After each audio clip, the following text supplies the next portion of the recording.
Hello, everybody. I'm Mark Jones. Coming up over the next couple of days, we'll have 8 hours of continuous coverage on ESPN2, also on the ESPN app, the scrimmages, the cogent numbers, all the important storylines heading up to the draft June 23rd in Brooklyn. Joined by Tom Penn, the former executive of the front office of the Portland Trail Blazers, Jay Williams, who began his career right here in Chicago, Fran Fraschilla, and Jay Billis. Guys, the big storyline coming into the draft this year is the fact that the NCAA has altered its rule, maybe long overdue. A player can now withdraw from the NBA draft and maintain college eligibility within 10 days. That would be May 25th. They have until then to withdraw without hiring an agent. The previous deadline was prior to the early signing period. Players can now enter the draft multiple times and not lose any college eligibility. Jay, your take on this? I think it's a great rule, and it's great for the players, because a player that's thinking about going pro and weighing the decision can come to this combine, can work out for individual teams, and get realistic quality information about how they're perceived and how they're judged, not necessarily who they are. Because there are guys that may be better than their evaluation. There are guys that aren't going to live up to their evaluation. But at least they find out where they stand. And they're not getting information from outside that they can't trust. And then you get here, too, and you realize, hey, there are a lot more good players than maybe you thought. Or maybe, hey, maybe you're better than you thought. So it's good information. Yeah, nice to filter out a lot of that and stuff. And a perfect example of what Jay's talking about is a guy like Isaiah Whitehead from Seton Hall, who's a sophomore, 6'4" point guard.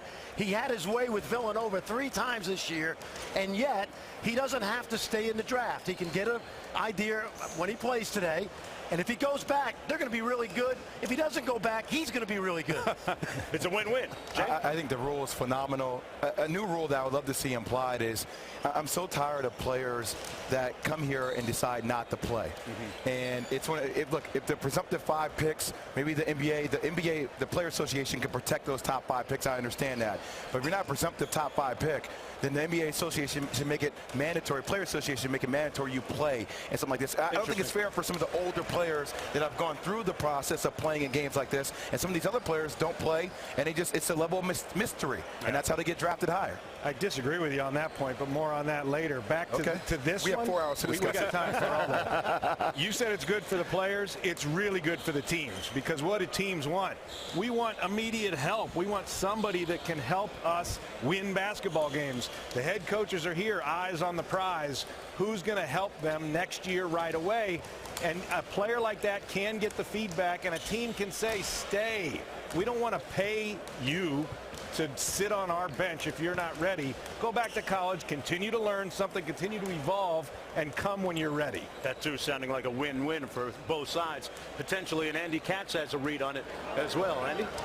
Well, thank you, Mark. And to pick up on a couple of points that were just made by the desk, I've got a couple of examples in terms of players that NBA personnel that I've been talking to the last couple of days are waiting to see how they will perform behind me, and also maybe one who's already in the draft where he could go in this draft. For example, Melo Trimble from Maryland. He's on the fence whether or not he's going to stay in this draft. So a number of different NBA personnel have told me he has to play well here to get that kind of advice to stay in the draft before May 25th. A great example of a player who's in the draft for sure, Daniel Hamilton of UConn. He could use this next couple of days to see if he could potentially move up into the first round according to a number of NBA personnel. And then there's a player like Caleb Swanigan, squarely on the fences. Head coach Matt Painter from Purdue is here watching him, and he's a player. What is his position? That's the question that a lot of these NBA personnel want to find out in watching him over the next 2 days. Malachi Richardson from Syracuse, a player that we're going to talk to here shortly. He is said to be on the fence, but I can tell you a number of different NBA personnel all believe he will stay in the NBA draft. Back to you, Mark. Yeah, we'll learn a lot between day 1 and day 2 as we get started now. For just the second time in the last 8 years, they have brought back the 5-on-5 scrimmage portion of the contest here. And as we look at Team 1, Fran, tell me about who you're keeping an eye on here. Well, it's definitely Patrick McCaw, the young man from UNLV, who's a 6'7" combo guard, only a sophomore. He's staying in the draft, and he's likely going to be somewhere early second, but there are teams talking about him in the first round. Versatile, can defend his tail off, really shoots it well, and also can play some point guard. Still needs some physical maturity. Teams saw him a lot this year, and they like what he does. Averaged about 14 points a game, along with 4 assists. Meanwhile, J-Team 2, you picked out a little guy, point guard. Yeah, I thought Fran was going to give love to the little guys, too. We're both little guys. Yeah, I go with Kate Felder. You know, when you watch a guy like Isaiah Thomas play for the Boston Celtics, he's really taken on that role for the smaller player, able to get into those gaps. And Kate Felder, one of the most dynamic scorers we have in the college game today. You know, had a couple of games where he had 40-plus points. He can score against anybody, and he has one of the most also big-time step backs in the game, and I think he's going to be phenomenal in an environment like this. Yeah, led all Division I players in assists this past season. As we are set to go, Team 1 going to be coached by Greg Buckner, an assistant coach with the Houston Rockets. Casey Hill and Andrea Stinson, the assistants. Meanwhile, Team 2 being coached by Darren Ehrman, an assistant coach with the New Orleans Pelicans. Otis Smith and Vin Baker on the sidelines as well. And we're going to jump this one again. Actually, no, we're going to give the ball to the white team. Going to play 2 20-minute halves. Perfect example right there, Mark. Check Diallo, a young man that a lot of people thought would be a locked first-round pick a year ago. Still needs basketball experience. Jump ball right there. You're not allowed to catch it. He only started 1 game for Kansas last year. Averaged 3 points and just 2.5 rebounds. A little pick and roll there with Cat Barber. And Chuck Diallo knows how to do that. Use his length and his athleticism to get up and block and challenge shots. And that's really where his value is. He's got such a high motor. Really works hard. As Francis just doesn't know how to play yet. Nice sweeping move and hook shot by George Niang. And I think that's big for a guy like George Niang. Sometimes you question his lateral quickness, and I think something that scouts are paying attention to. Can he create off the dribble? We know he can be a pick and pop player, but doing that is key for him today. I think for George Niang, Jumper 3 good by Carter Jr. out of Maryland. A whistle and a foul underneath.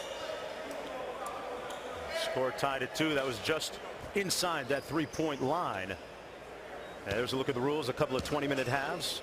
1 22nd timeout in the first half, 2 in the second half. The clock will stop on a made basket during the last minute of the second half. And, of course, teams can advance the ball. Can't go to the monitor? No replay today, Fred. No monitor. they need to go to quarters. Niang with a nice feed inside to Diallo, who couldn't knock it down. Back the other way comes the white team. So, Jay, well, we're talking about George Niang, and on the offensive end, I don't know that that's even his issue. I think it's more defense. Like, is he going to be a liability on the defensive end, and who can he guard out there? Because, man, offensively, he's going to find a way to get a shot off and to get open, and he knows how to play. Wouldn't you say so? No, I would agree with you on that. I think he's coming into the league at the perfect time, Jay, because of the way the game has changed. It's more of a speed and space Draymond game. Green-like. Yeah. Not defensively, I'm just saying. Nobody is Draymond Green. I'm talking his ability to space the Check that, Tom. Check that, Tom. Give me the guy that 30 teams passed on, including the Golden State Warriors. First round.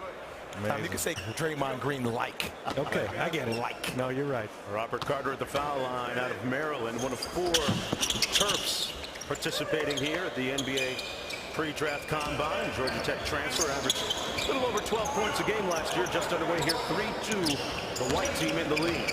Would you guys agree with me that the #1 question in the room right now with everybody is who can shoot the ball? Yes. Who can make shots from the perimeter? There you go. There's a knockdown 3 With the way by Niang. with the way the game is changing, with what we're seeing in these playoffs, I believe that's the theme of this camp. Who can shoot it? And the flip side of that is guards that can't shoot it become a liability unless they're great at something else. You got it. Go under every No, screen. Robert Carter had his shot blocked. One more look at Niang from outside. Just a smart play to get to the three-point line, and even though he is not the fleetest of foot, he knows how to play, and he gets his shot off quickly. His shot preparation is really, really good. Offense is not George Niang's issue. A whistle and a foul called. Looks like we've got an offensive foul, an illegal screen set. I'll tell you something that's been impressive thus far. We all know Kate Felder can score, but defensively, he is doing a heck of a job on Cat Barber. Cat Barber, one of the top scorers in the ACC. But Kay Felder's ability to get low to the ground and get inside of somebody like that, the quickness laterally, that's imperative. And Kay Felder is going to try to go to school on Isaiah Thomas, the Boston Celtics all-star guard, who really almost plays identically. 5'9", lefty, can score, pass, and defend. Yeah, Felder had a 37-point game against then #1 Michigan State earlier this year. He gets the kick out, defers on the three, and a shot clock violation. That 24-second shot clock, 6 seconds. A little bit of a difference sometimes, guys. Well, that was a mistake by Kay Felder. He needed to shoot that ball when it came to him. When he gave it to Diallo, he basically gave him a hand grenade with the pin pulled out.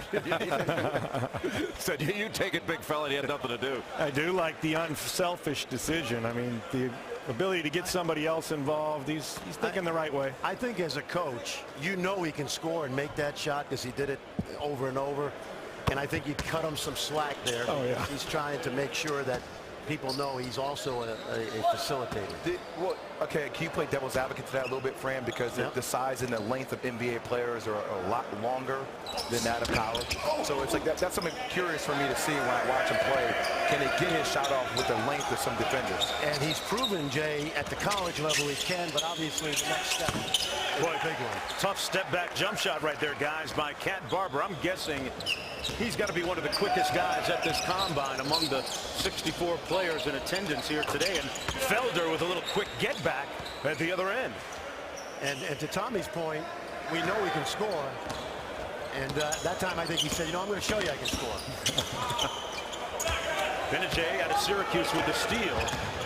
Quick advance to Niang and a nice alley-oop to Diallo for the bucket. But Diallo has got a lot of tools. I mean, he's not ready yet, but as he develops, he can run and he's willing. I mean, he plays hard.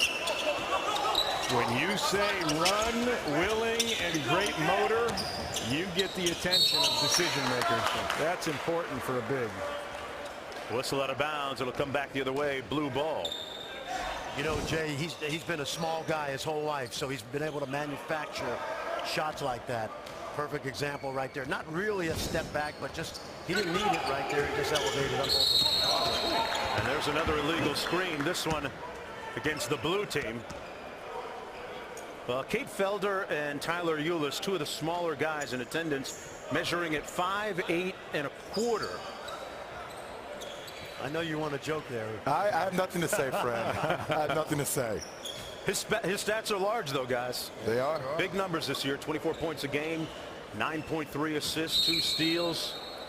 And the league has shown that there is room for a player with that kind of skill. There's a long history of diminutive players who've had stupendous NBA careers. The key, the consistent thing, is can they find space? Can they figure out where in the NBA game, in transition or on the half court, to get into their spaces where nobody can get to them because they're so quick? Even back to Muggsy Bogues, Earl Boykins, diminutive guys like Isaiah Thomas, like Felder, who can just fill it up, and actually they become a tremendous weapon. And can you be disruptive on the defensive end? Because I think when you're that small, you have got to be disruptive. But if you're good enough, you are big enough. That's been proven over the years. It doesn't fit the suit, and it's difficult for a guy that small to make it. But I think Felder's got the tools to be able to play in the NBA. And also for Felder, nobody should be able to stop him in a ball screen scenario. Oh, nice block underneath by Diallo. Sent it the other way. In transition, Benajay out of Syracuse.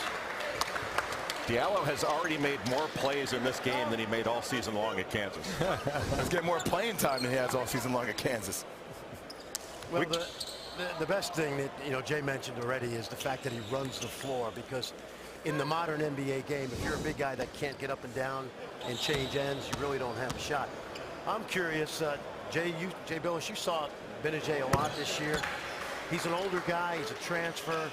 There are teams that, and he's like your ideal, to me, early second round pick, because he does so many things to help you win. Yeah, and he's ready to play right now. He can play a little bit of point. He can initiate. I don't think the point guard position is his strength in the NBA, especially when you're asking him to defend some of these super athletic NBA point guards. But there's no question, I think, on the offensive end, Michael Benajay can play in the NBA. It's just finding the right spot. And I think he's a He's a bench player and a rotation player. I don't see him as being a starter, but he has the ability to play in the league. Off the Carter miss. Nice block inside again by Diallo, already with a couple of blocks early in this game. Niang thought about it, then got ripped. And back comes Barber for the white team. Cat Barber from North Carolina State. See that from Mark Gottfried, and a nice trailer jump shot. Robert Carter out of Maryland. What impressed me about Kay Felder right there is Barber tried to explode by him, and he moved his feet, stayed right in front of him. Guys, you see the floor now, and you think about how size somewhat is being discounted in the NBA. Watching that Miami game last night against the Raptors, at one point there wasn't a player larger than 6'8" on the floor because both teams have lost their traditional postmen in Whiteside and Valanciunas, and it looked like one of those 6'5" and under leagues for a minute there. I mean, even take it to Golden State versus Portland with Damian Lillard and C.J. McCollum, versus Stephen Curry and Klay Thompson. I mean, there's so much ball space in the game today. The ability to shoot the ball is key. Blue team inbounding. Blue leading 12-8. Benajay with a nice dime inside to Niang for the layup. George Niang, when he sets a screen, he goes from screener to scorer so fast, always looking for an opening. He can pick and pop, he can pick and roll to the basket. He's got a great sense for how to play. And don't you think that's such an undervalued skill, the ability to recognize whether you pop or you roll or you go back into a rescreen? Yeah, no, I mean, but if you're gonna pop, you got to be able to shoot it. He can do all those things. A lot of guys that set a ball screen, big guys, they're gonna have to roll because they can't shoot it. He can do all those things. Nice baseline feed, and boy, Diallo, pump him up. His name's Czech. He might be cashing one soon, guys. Czech Diallo out of Kansas with a nice jam underneath. I don't think he's going back to school. 16-10, the blue team with the lead. Seeing a lot of traditional NBA sets here that the coaches have put in. A lot of floppy action, early action. Outside jumper, good by A.J. English. His first bucket. Fran, as a coach, how different is the sets that you see in college versus the NBA right now? Or has the line been blurred a lot? More pick and roll than ever before. Actually, at the NBA level, you're seeing a little bit more motion. Teams like the Warriors and Spurs, but even in this setting, you want to see players watch out, pick up simple sets, execute them well, trying to get a little idea of their basketball IQ. Finney Smith with the bucket there. I love the fact that in the NBA, they're running more spread action than in college. There's more passes per possession in a 24-second clock NBA game right now than in a 30-second college game. Yeah, but interesting. It's amazing. Interesting point. Yeah, it's by necessity because of how good the defense is. Yeah. Turnaround jumper a little bit short that time by Swanigan. Blue team leading by one. 13-18 to go here in the first half. We're going to take a short break. Meanwhile, guys, seeing who's got the skills to pay the bills. And we'll have Brick Weisbrod and Caron Butler on the other side of this. And welcome back, everyone, to the Quest Multi-Sport Gym in Chicago. Started the NBA Draft Combine as we work towards the June 23rd draft in Brooklyn, New York at Barclays Center.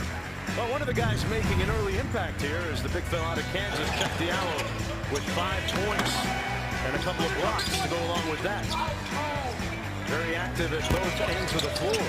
And so far, the early showing has been all good for Diallo. Based on his freshman year at Kansas, if he's drafted in the late first round, there'll be a celebration in his house, but he will be a long-time D-League guy, at least for the next year or two, because he's still very young. Here's the beautiful thing about Czech Diallo, though. When he was in college, you felt like sometimes he wanted to do more than what he actually could do. If he were to be a rim runner, protect the rim, block shots, play defense, set screens, that can earn you a lot of money in this league. But Jay, here's the deal. He's 6'9", 218 pounds in a league where, yes, he may have to guard away from the basket, but he's not going to do any damage, in my opinion, Tommy, on the interior with that body frame. No, I can tell you this. If the draft was this afternoon, he might go lottery right now with the people in the room. Because right now what you have is all the player personnel directors saying to the coaches that are next to him, no. It's not this. Yes. Because you're right. He needs work. He needs ripening. And you hit on it. He's only 6'9". And let's face it, in the NBA, you got to be bigger Longer, bigger. He is long, though, right? 7'4". 7'4". 7'4". Do you need to be that big in the NBA anymore? Well, did you see I mean, you're playing against a traditional low post player like you're going against San Antonio. Yeah, it depends on your skill set. And but again, motor, energy, that's where everybody right now is saying that kid will affect the game off the bench. And that's why you have a D-League team, honestly. You know, 20 teams now have D-League teams for guys like him that you can bring to veteran training camp and then start him in the D-League in November and get him playing 35 minutes a game. And to me, the question is, the things you have to do to be a really good player haven't changed. The steps you have to take haven't changed from 30 years ago to 15 to now. The question is, where do you want to take those steps? Do you want to take them in college, or do you want to take them in the, as you're saying, Fran, in the D League or on the end of somebody's bench? Where do you want to do your development? And that's the decision that Chuck Diallo's got to make right now. Does he want to develop under Bill Self at Kansas, which players have done over the years, or does he want to become a pro and get paid while he's developing? That's a great point, Jay. You look at another African player, Bismack Biyombo, who came into the league very young and just now, after 4 years, starting to get his professional footing and make an impact with Toronto. Meanwhile, folks, the Thunder have pushed the Spurs to the brink, and tonight it's Game 6 of the Western Conference semifinals. Yes, sir. Big Ones begins with NBA Countdown, charged by Dew at 7:30 Eastern Time on ESPN, also streaming live on the Watch ESPN app and WatchESPN.com as Russell Westbrook came close to another triple-double in that previous game, a win for the Thunder in San Antonio. Meanwhile, there's been a change of the powers that be, and Brian Colangelo in charge at Philadelphia. Andy? All right, thank you, Mark. Now president of basketball operations with Philadelphia. You've had many titles across the league, and Phoenix and Toronto. Big rebuilding project with the Sixers. You're going to know a lot more on Tuesday night. What do you need the most out of this draft? Well, we're actually calling it a building project at this point. A lot of the rebuilding has been done over the last 3 years, and there's been a lot of pain and suffering, a lot of losing, but we're really trying to turn the page, focus on winning basketball games, and Tuesday will be a big night for us. So we've got a chance to have 2 top 5 picks, depending on what happens with the Laker pick, and we also have 2 later first-round picks. So we've got a lot of tools, obviously, to start building this roster up. Cap space, a lot of resources there, and you know, whatever happens on Tuesday night could be a big turning point for us. If you were to get 4 first-round picks, especially 2, as you mentioned, in the top 5, what are the chances that you would keep all 5 instead of maybe using them as chips to trade?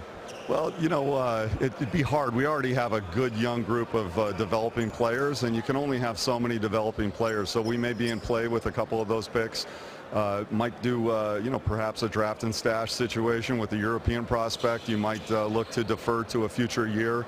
We'll have to assess all those things over the next 30 to 45 days as we find out, you know, just where we stand in terms of the value of our roster and also the value of those picks. There's a big debate at the top of the draft, Ben Simmons and Brandon Ingram. Where do you stand in terms of those 2 players? I like them both, and I think it would be great to end up with the first or second pick in the draft. I mean, how clear-cut is it that those are the 2 top picks? Well, I think you've got to keep your mind open to a lot of things when you're looking at that. Number one, it's early in this process. We're all awaiting medical information. We're not going to see anything here in Chicago because those players aren't participating. We have met with at least one of those players thus far, and the interview went very well, and we'll continue. There's other players, though, that will enter the conversation, as you should keep an open mind until it's draft day. Thanks, Brian. Yeah, you bet. Thank you, Andy. Back to you, Mark. Brian Colangelo has a track record of success. The vestiges of his time in Toronto still there with DeMar DeRozan, an all-star, and Jonas Valanciunas, a very successful big man this year for Toronto. Meanwhile, the 76ers, simply put, folks, they won fewer games than nobody lost more games than they did this year. But with the abundance of picks and $50 million in cap room, a cap that is estimated to be within the range of $90 million next year, with his father, Jerry Colangelo, at the top of the food chain there in Philadelphia. He has a track record for success. Just look at USA Basketball and what he's done there. Philadelphia will get there, just they want to get there quicker, and they've been going through the process for a long time, and now the process is over, and they've got to get some guards, and they got to get some older players in there. You can't. I think Brian's exactly right. You can't have too many younger players. 10 wins. I mean, guys, only 10 wins. They have so far to go. Isn't Dario Saric like a European version of Ben Simmons? That's a draft and stash that's still stashed, friend. He's still Needs there. some shooters in that team. He needs to come, but they need a guard, and a guy like Jamal Murray or Chris Dunn might fit perfectly with that group. Yeah, they've got Isaiah Cannon right now, as well as Ish Smith, who made an immediate impact. They've won 3 out of the first 5 or so games that he joined the team, coming over from the Phoenix Suns, I believe. If you had #1 pick, doesn't it make sense for them to take Brandon Ingram instead of Ben Simmons? I think you take the best player available and you figure it out after. They got to get a stud. They got to get a real bona fide franchise pillar. They must. So that can shoot. Meanwhile, back on the court, we've got a 36-34 ball game with about 3.5 minutes to go here in the first half, and the agility drills and the strength drills happening right now. Our guy Robert Carter is lighting it up over here. Young man from Maryland, transfer from Georgia Tech. Didn't have a great junior season, but certainly playing well here today. Every time he's caught it, he's been ready to shoot. That's been a big factor. Park Sioux. And miles away here at West Multisport Gym, a look at some of the measurables in the standing vert jump. Demetrius Jackson leading the pack so far. 4.5 inches ahead of Malachi Richardson. Let's look at the max verticals. It's like you, Jay Williams. No way. Tyler Lewis at 38 inches there. That's surprising for Wade Baldwin right there at 38 inches. Demetrius Jackson with the 4th best max jump. Wow. Seen that during the course of the year. And back to the game action. Kyle Wilcher in the ball game. Wilcher out of Gonzaga, Kentucky transfer.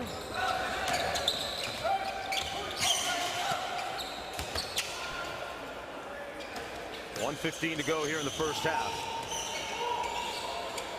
What Patrick McCaw just did, taking that ball from Kay Felder, is what he did all season at UNLV, and that's why teams really like him. The youth, the size, the length. It's really his best attribute, isn't it? His ability to defend. What's that, Jay? His best attribute is his ability to defend, wouldn't you say? I think that he's a very good open shooter. But at 6'7", that certainly is why teams like him. You know, disruptive defenders are so critically important. As much as we're talking about shooting and as much as we're talking about the ability to space the floor and how open it is, that just increases the need to guard the ball, control your man one-on-one so you don't have to commit 2 to the ball. Right. I mean, Cleveland's making 25 threes a game because LeBron and Kyrie get right into the heart of the defense and kick to the wide open shooters. So, but are they getting into the defense off isolations, or are they getting into the defense more off ball screens? I mean, that's where you see guards able to turn that corner. Essentially, the big is the guy guarding the guard. Remember this, outside of the foul line extended, you can't put any hands on him, as you know, right? So if you can commit one guy to keeping the ball in front of them, that changes your entire defensive scheme. Right. And ball screen situations, another story. But still, the good defenders on the ball, you notice, they keep guys from getting to the screen. Well, that's why I find it funny with all these agility drills, especially the ones that define lateral quickness, because look, you can show me great lateral quickness over here, but you have to show me a willingness to get over a ball screen, actually follow a game plan. That takes heart. You know, guys, you speak to NBA coaches, and they'll tell you there aren't an abundance of on-the-ball defenders. I remember speaking with a couple of coaches this year, and it took them a while to come up with even 5 or 6 guys, Tony Allen types, that can really keep their man in front of the opponent. Well, to Jay Will's point, do you think any team is looking at this lateral quickness deal here thinking this doesn't really translate as much to, do you have the courage to fight through a screen set by DeMarcus Cousins? You know what I mean? That's where it comes down to too. This stuff over here is more dog and pony show for me as a coach.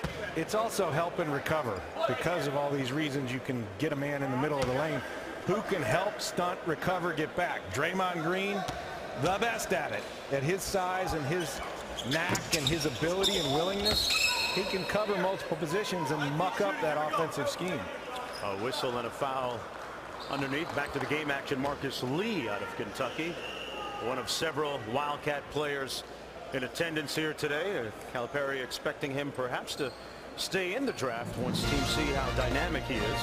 Well, folks, this week on Sunday Night Baseball, it's a National League showdown in Los Angeles. Cardinals taking on the Los Angeles Dodgers and Yasiel Puig in the series finale. Sunday Night Baseball presented by Taco Bell, 8 Eastern on ESPN.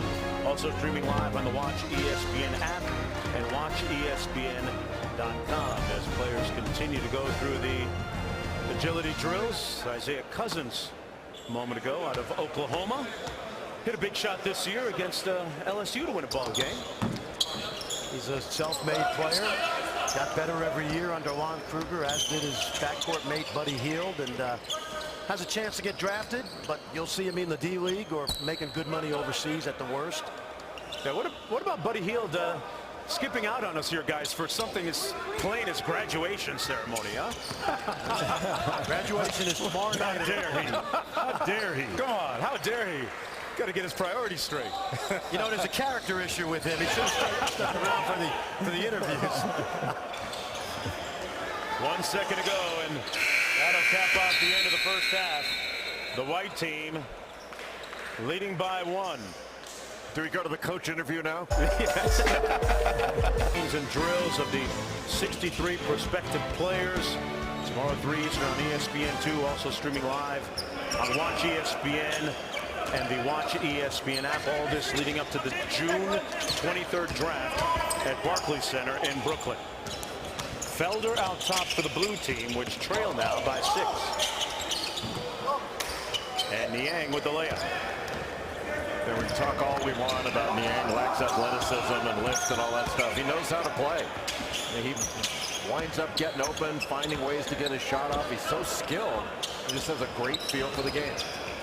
You know, I hope he makes it in the league because we've watched him and such a great player. But man, would he make a ton of money in Europe?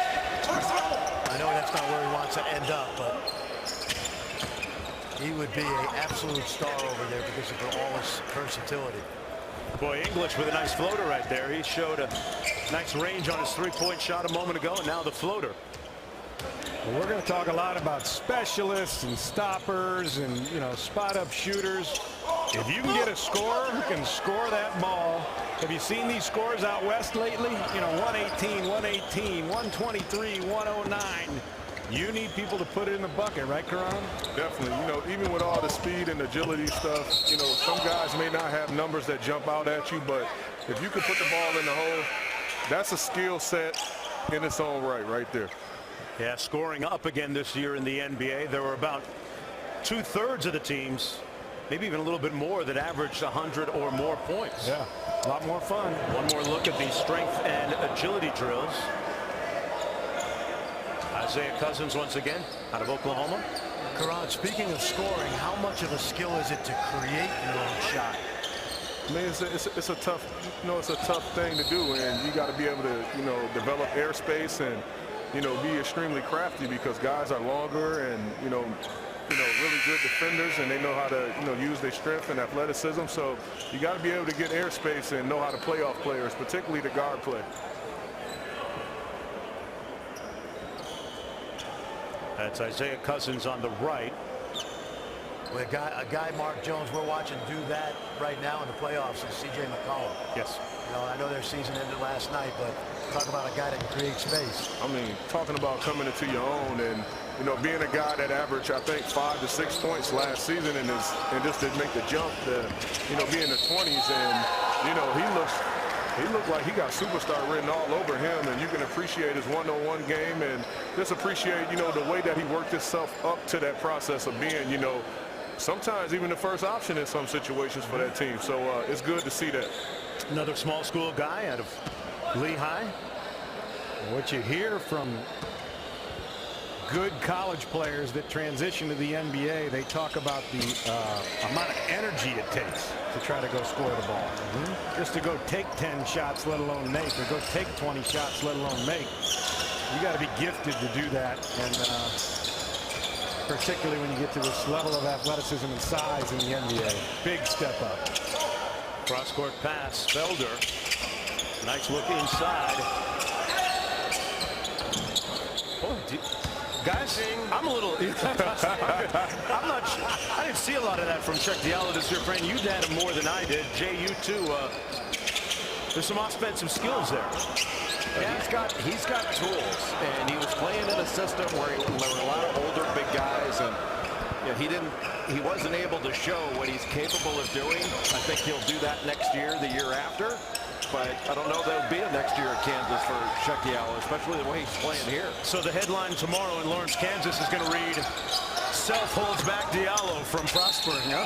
Yeah. They may think that. That's just not true. Wouldn't be surprised if we didn't see him tomorrow. Meanwhile, look at Tyler Eulis out of Kentucky, one of 4 Wildcat players here. The vertical jump, the shuttle drill, the agility drill. There might not have been a better leader this year, guys, in the true sense of the word, at that position, better than this guy. You know, we compare Kay Felder to Isaiah Thomas. Tyler Eulis has a little bit of Earl Boykins in his game. Earl was more of a scorer, I think, but this guy, as Jay saw many times this year doing Kentucky, he might have been the best point guard in college basketball in terms of running his team. Doesn't necessarily translate, but his game will translate, I think. Yeah, I thought he was, if not the best team leader and floor leader in college basketball. He was right there with anybody. I still felt like the best point guard was Chris Dunn of Providence. Yes. And look, I think he's got the body and the length and the agility. He can defend. He can do all the things, and he does it with greater size and length than Tyler Eulis does. He's not quite the leader that Eulis is, but I think he projects as a better NBA player long term. Karan, when you see small guys in the league, and Isaiah Thomas is a perfect example of that this year with Boston, what do they have to do to overcome, the diminutive stature? You got to be a master of angles. You got to know, you got to be just a gym rat in general, because you got to watch a lot of film and you got to be extremely crafty. And what you see from Isaiah Thomas and you see from Felder, as I'm watching here, going against, Cat Barber, he's doing a great job of, using angles, beating them to spots. And, also, on the opposing end, he's doing a great job of running the team. You can see why he was, one of the top assist makers in the game. And you can see why he's so crafty in scoring and using that left hand. Nice pass up top, and Diallo there again to finish it off from the feed from Hamilton. How do those small guys, what do they have to do defensively to hold their own? I think they got to compete at a extraordinary level, and night in and night out, because their size will always be in question. I played with guys like Earl Boykins and obviously, Isaiah Thomas, and playing with a guy like Damon Stoudemire. Those guys was the ultimate competitors. They always left it out there on the court, defensively, and, they was going to prove to you, point of emphasis, that size is not the issue. Cat Barber, meanwhile, out of North Carolina State with a jump shot. Good hustle. Steal and the layup. See, even though he made that shot right there, I can appreciate the effort from the little fella, going down there and contesting. Patrick McCaw with the layup. How many nights have you stuck your hand up on a guy that's shooting and it goes in, even though you thought you guarded him, right? Yeah. Good defense, better offense. You tip your hat off to him and you go the other way. On the drive, whistle and a foul called as Nigel Hayes goes to the cup. Well, the Thunder have pushed the Spurs to the brink of elimination. Tonight is Game 6 of the Western Conference semifinals. Our coverage starts with NBA Countdown, charged by Dew at 7:30 Eastern on ESPN. Also streaming live on Watch ESPN and the ESPN app.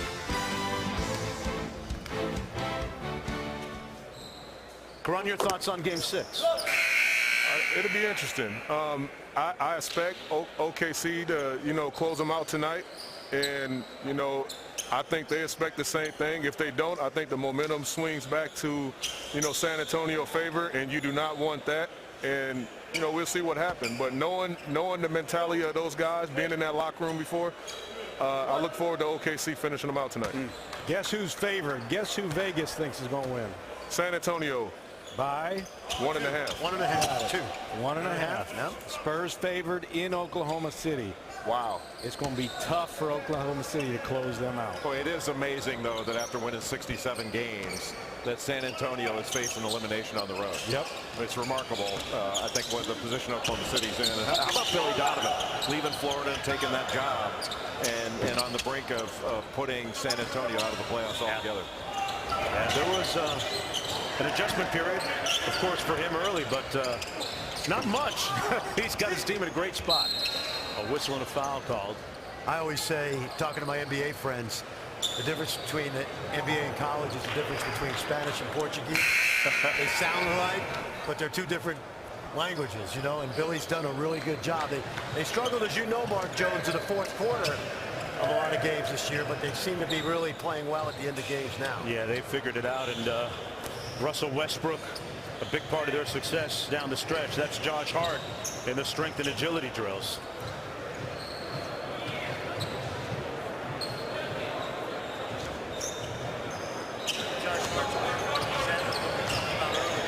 He's got the NCAA title. He's a tremendous college player, and he's got the opportunity to show what he can do this year. If he doesn't get a feel that he's going to be a first-round pick, he goes back and becomes one of the best college players next year. Definitely, and that's the beauty of this process. You know, coming to the combine and, you know, having some time, you know, 2 weeks time to figure out if you really want to stay in this mix and be drafted and go ahead with this process, or go back to college, and you get to gauge where you at and know the things that you need to work on to be better. Kyle Wiltshire missing that three-point attempt a moment ago. You know, guys, it's interesting to look out on the court, see Marcus Lee, and we've talked about and seen Tyler Ulis and Kyle Wiltshire, a guy that began his collegiate career at Kentucky, and now, you know, after transferring and playing at Gonzaga, what do you make of where he fits in down the road? He hasn't stood out yet. And there's still time. I got a chance to see him in the West Coast Conference Finals. He's a very good offensive player, Mark. The major concern that everybody has is his lack of lateral quickness. He really struggles to keep anybody in front of him. But offensively, he can really, really shoot the ball. As good as there was in college this year from deep. Meanwhile, on the right side of the screen, the agility drill. That's Troy Williams.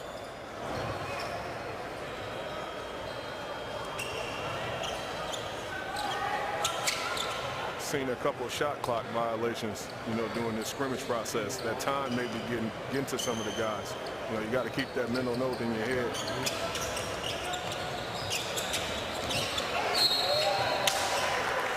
You play enough 24-second clock basketball in your career, you even have to look at the clock sometimes. You kind of know. Now you kind of got like a really good feel, you know, knowing that the point guard usually get the ball up at the 17-second with it on the clock and it's still running, and then, you know, by the time you get your first set, review your first option, you know that it's probably about 8 seconds left on the clock, so you get a good feel of it. You know, only time you really pay attention to the shot clock is when the game is on the line and you got to know the seconds. Boy, that was the move of the game so far by Barber. That was a screen. A little get back three by Benedict. You think about how prolific Cat Barber was this year. Offensively, Cat Barber really had a great year in the ACC, but I like the fact that teams are watching him and seeing if he could be one of those second-round guys who come off the bench and can spark them. Here's Payton with the mid-range jump shot, coming up short. And that's the area where Gary Payton struggles a little bit. He's not a great shooter, but he is an outstanding defender. Good guard rebounder. Yeah, if he defends anything like Pops, he's got a shot.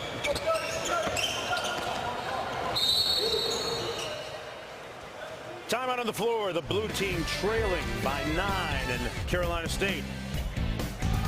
Cat, he's about as quick as one. Nice handles. The ESPN app, and you know, funny how sometimes in life, Andy, guys come full circle. Tibbs back where he started, right? Yes, that's right. In fact, that was a great picture. I don't know if you guys saw it on the internet of Tom Thibodeau You had sort of that almost like, what was his name, Slater from, I can't even remember the show, but it was very 80s. Do you remember the picture I'm talking about? The mullet, yeah. There's proof that I actually had hair at one point. Well, the mullet's big in Minnesota, certainly in the hockey world. All right, so Minnesota has a great chance to do well, lottery. What do you guys need to get out of this NBA draft when you've got some of the best young talent in the NBA on your roster? Yeah, we're excited. I think we're in a great position. There's going to be a lot of options. Obviously, we want to address our shooting and our defense. So once we know exactly where our pick is, we'll look at all the options and all the possibilities.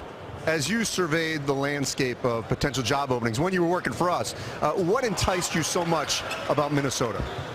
Well, I think it has the best young talent in the league. There's a lot of room to grow. There's great flexibility, having a high draft pick, having cap space, and to build around Karl Anthony Towns, Andrew Wiggins, Zach LaVine, Ricky Rubio, Gorgie Jang, Shabazz, Mohammed. We feel like there's a lot of pieces for us. Nemanja Bjelica, so we're looking forward to it. There's a lot of work to be done, and it'll be a great challenge for us. Well, good luck, obviously, on Tuesday. And it was Saved by the Bell. That's the one. For some reason, I couldn't think of that. That was sort of what he looked like with that mullet back in the 80s or 90s. I can't remember. Back to you, Mark. All right, Andy. Here's a look at the team snapshot. Karl Anthony Towns, Wiggins, LaVine, the slam dunk champion, Rubio, and they right now have the 5th highest odds of getting the #1 pick. Yeah, he should be smiling the way he was ear to ear. Look at that core 4 in talent. That's what you want. When you go through the valley like they have, you want franchise pillars. And guys, they have them in Wiggins, Anthony Towns. They could end up in the top 5 again.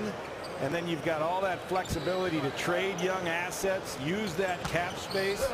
And you look at Tibbs, he'll get in there and get them organized and playing the right way. It's bright lights up there in the north. I got to teach Tibbs how to say those international names. Nemanja Bjelica. But, where they're picking, Jonesy, think about it.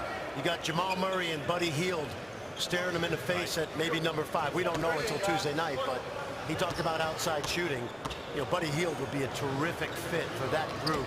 Really space the floor for Karl Anthony Towns inside. And a guy like Ricky Rubio is one of the best passers in transition. He'll find you now. Tom Thibodeau needs shooting, and he needs a heated garage. Well, they got a lot of walkways in Minneapolis. You don't have to go outside in the winter, Jay. I don't know about that. Not much. 6-point ball game back on the court. Under 5 minutes to go here in the game. I think Tom can afford that heated garage.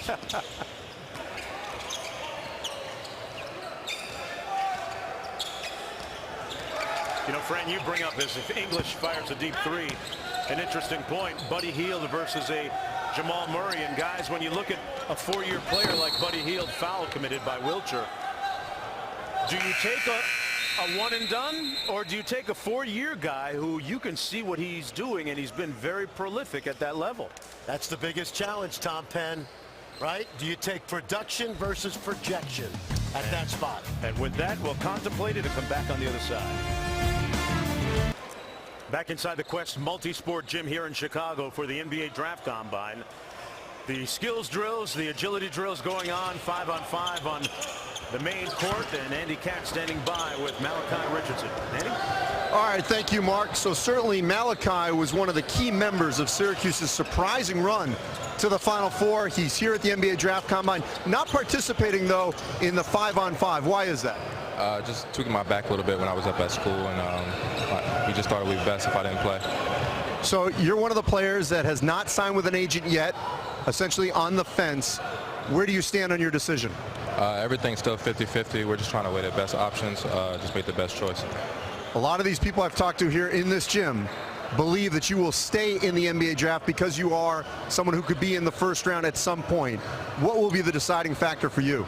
It'll come down to my family, whether or not it's a great decision for myself, and just make the best thing possible. How ready are you to be in the NBA? I think I'm ready, but we just want to make the best decision possible. All right, so stay here because we got a little bit of a video package breaking down your game that Fran Fraschilla is going to sort of put forth for us, and I want you to react after that. Fran? I'll take it away, Andy Katz. Yes, what you love about this kid is he's fundamentally sound. He really played well down the stretch of the season. His footwork is really, really good. I want you to watch this little shake and bake move right here, getting by Pinson from North Carolina. He's not an explosive NBA athlete at the two-guard spot, but this is what I really like. Watch the craftiness here. Watch this Euro step. Now let's run that back, okay? And I want you to watch how he takes the ball right to Justin Jackson's body, steps away, protects the ball, and finishes. He shot 40% from three in the ACC. He's got a good, well-rounded two-guard game for the league with a lot of potential. All right, so Fran Fraschilla just broke down your game. How would you sort of judge that assessment of your game? He did a great job. Every word was true. I just want to make the best opportunity and take the best of advantage of it. All right, so keep in mind, Fran Fraschilla is not drafting here, okay? What do you have to improve on, though, to be that effective the way you were in that game against North Carolina in the NBA? I just got to keep getting better, being a little bit more consistent with everything, and I think everything will work out for itself. All right, a lot of people think you're going to stay in the draft. We'll have to wait and see. Back to you guys. All right, thanks a lot, guys. Richardson. Nice, Fran, you might have swayed him a little bit there, man. Let me tell you something. You know that back issue he has? If he was playing Duke tomorrow night, he'd be playing, okay? Someone's obviously told him that he's going, and I think he is, going in the back part of the first round, and basically because of his long-term potential. And a kid like that, top end, you know, he's going to end up on a playoff team, much like Rashad Vaughn did a year ago for UNLV. Doesn't have to play right away, but a playoff team has got a kid who's going to be a good, potentially good player that they might not have been able to draft if he stayed for 2 more years. You call this a job interview. Every job interview I've ever been to, you got to go eyeball to eyeball with your employer and talk to them and express yourself. And yeah, there's specialty skills here, but you're still hiring somebody to come into your culture. So how do you feel about that kid? Do you like that kid? When you sit there and talk to him, you just saw him express his personality in the media sense, right? But he had to sit across the table from Larry Bird, from Jerry West, from key guys who've been through this a lot, and you get to learn who these people are in this setting. So, yeah. So what went on yesterday? Excuse me, Jay. What went on yesterday with the interviews? Yeah, it's just you coordinate, you get a priority of who you want to talk to, and you sit at a table for a limited amount of time with your executive team. We used to have our sports psychologists take the time to talk to the kids because we wanted to get an evaluation of how they were going to fit. Those that we were really interested in, we're going to talk to on a visit when they come for their specific workout. But in this setting, you get a chance to cast the net a little wider and talk to more kids. I kind of picture speed dating when I think of the whole interview process. MJ, I'll tell you something. I was blown away. I had a conversation with the Golden State Warriors, and the GM straight up asked me, hey, I've heard you partied a couple of times in college. I heard you partied a couple of times. I heard the times you went out on the road, before games. Is this true? Yeah. And I didn't know how do you can't lie about that, right? Know the answers. They know the answer before they ask you, so that's a question of your character. Yeah. And I was like, well, yes, I did. We're like, well, do you plan to do more stuff like that on the next level? I mean, you had to answer those real type questions. Well, meanwhile, guys, 1:32 to go as this game winds down, and while we've been away, Robert Carter out of Maryland has put together a pretty impressive stat line. Came up with the steal there, and he's approaching 20 points if he doesn't have it already. Well, in the modern NBA with mobile bigs, a guy that can play away from the basket and score it like he can. You know, I've got him as a second-round pick right now, but again, look at the playoffs and look at how many guys are performing that are second-round picks. Patrick McCaw with the layup there. Hey, one last thing about Malachi Richardson. One of the things I really love about him from a pure basketball perspective, he doesn't have a lot of wasted movement. He catches the ball, triple threat, jabs you, hands down, he'll shoot it, get the ball, quick move to the basket. And that's something that's imperative when you play with a 24-second shot clock. Those quick, sharp moves. Here's English out top as we are now under a minute to go. Carter backing his man down. 5 on the shot clock. Shoot that. They got to get to work with it. Yep. And bailed out on a foul call with 1 second to go on the shot clock. Looks like the foul is going to go against Diallo. Blossomgame on the drive out of Clemson. Blossomgame averaged almost 19 a game and 7 rebounds. The only ACC player to average 18 a game and shoot over 50% this year. Another guy that hasn't signed with an agent yet. Brad Brownell, he is hoping he went 0 for 15 today. Well, Blossomgame's really come a long way in his career at Clemson. He's an outstanding athlete, but you remember he had that compound fracture in his leg and really worked hard to overcome that and was one of the best players in the ACC this year. And I think after KJ McDaniels came out of Clemson, I think a lot of people have compared the two. He's not quite the same player, but I think he's got a nice future ahead of him. I'll be interested to see whether he decides to stay or go. Yeah, it's a great point, Jay, because he's really the age of a senior. And yet, you know, he's kind of a tweener. Now, tweeners are fitting into the league, but to me, I think you got him pegged just right where you have him on your board. Blossomgame out of Clemson, as we mentioned, an improved three-point shooter this year. Shot 45% on his threes and got it done on the interior as well. He was most effective for Clemson at the 4 spot because he's a hard matchup in college at the 4, going by bigger guys, and played a lot at the top of the key. They ran their offense through him out at the top of the key. He did a really good job of that. But you see, he's going to be a 213 pounds. He's going to be a 3. Yeah. Yeah, skill-wise at the 3 is going to be a challenge for him because he's not a great ball handler or passer, and he's really worked on his shot, but he's not a natural. But he's such a terrific athlete and a hard worker. He can certainly find his way in the league. I don't know that I see him necessarily as a first-round draft pick. I think he's a second-round pick, but he can certainly make a team and be an asset. Keep in mind that 2 of the players that participated in the 5-on-5 a season ago were drafted in the first round. Terry Rozier out of Louisville went to the Celtics, and Larry Nance Jr. went to the Lakers as Peyton gets the slam to go. It's a 6-point game, and guys are going to learn a little situational NBA-style basketball here, fellas. With 36.4 to go. But looking at the stat sheet here, Robert Carter at last look 21 points, A.J. English with 15, Cat Barber with 13 points to go along with 6 assists, and Niang with 20 for the blue team leading the way. Diallo with 14 and at least 3 blocks. David, start with you as we start to wrap things up. Your impressions of who made an impact here. Well, Diallo made an impact on me. His ability to run the floor. He did the simple things. You know, he's not got a polished offensive game. He's still raw. But his ability to run the floor, he played hard on every possession. He was challenging people around the basket. He rebounded and finished plays. And with that, you know, he's very young in basketball. And I think he's got a great future ahead of him, and he's going to continue to get better. But I think he showed his best stuff in this one and just played really, really hard and was impactful. Realistically right now, is Bill Self out recruiting to replace him? Oh, yeah. No, he's not going back. Okay. He's not going back. We were at KU last week, and I don't think there's any indication that he'll go back. And, you know, to Jay's point, I mean, there's a lot to like because of the athleticism. Remember, this guy was the MVP of the McDonald's game and MVP of the Nike Hoop Summit a couple years ago. So there's a lot to work with there, but we're still talking about a raw big man with still probably going to spend time in the D-League and need to improve. Check Diallo mentioned 14 points, and he made his presence known early and often here. Well, he's not playing outside himself, MJ. He's running the court. He's blocking shots. He has that great length.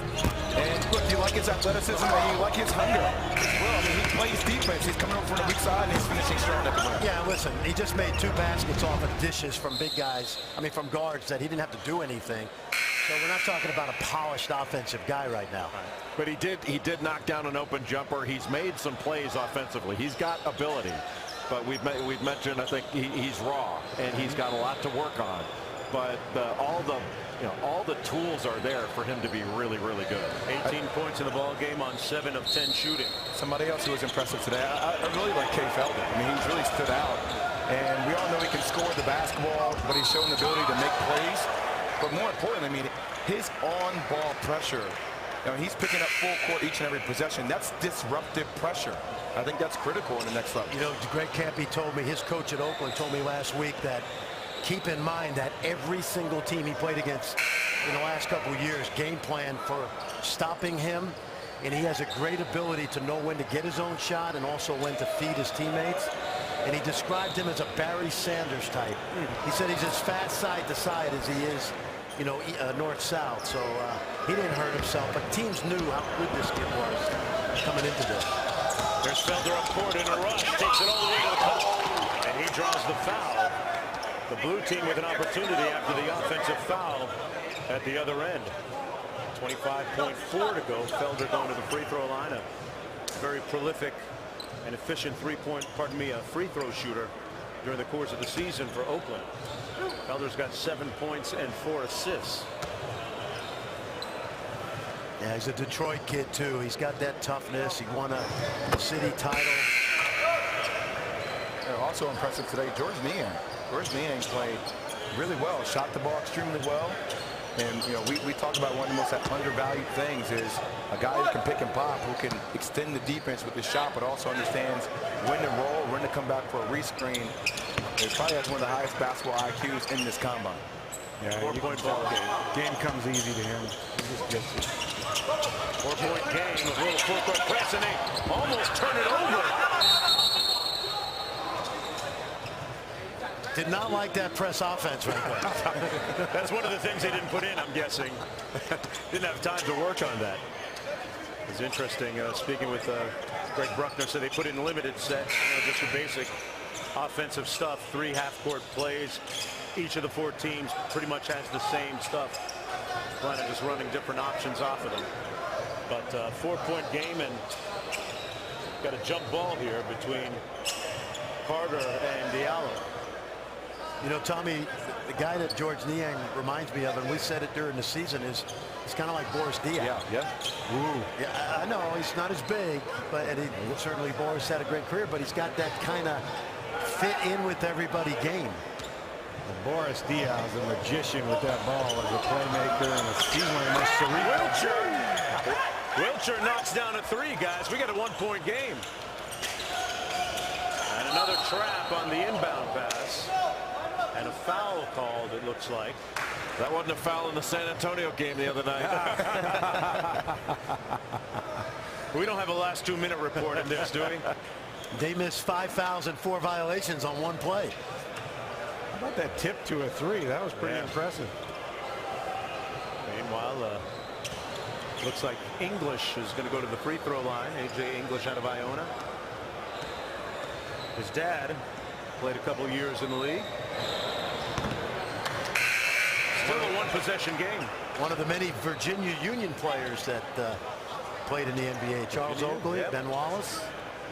Back then it was always Virginia Union University, right? Or I'm thinking of Virginia Hampton Union. Institute, Hampton University. Yeah. My bad. In the CIAA. Yes. 3-point game. Young man had 46 this year on the Fairfield stats. Felder looking to get a little space. Wilcher. Oh yeah, run him off the 3-point line. Takes the 2 with time remaining. 4.2. They need a quick foul. That looked like Isaiah Thomas right there. Did. Great split on that ball screen. Yep. And Benajay is going to go to the free throw line off the quick foul with 3.3 to go. Danny Ainge was telling me a little bit earlier here that the good thing about the scrimmaging is, more importantly, they get to see guys compete. Bottom line, they watch how they interact with their teammates. They watch how they run out of huddles, how they run 2 huddles, but just basically the competition level when it comes down to games. And it's really an irreplaceable thing. Benajay at the, Blossom game at the foul line, makes the first.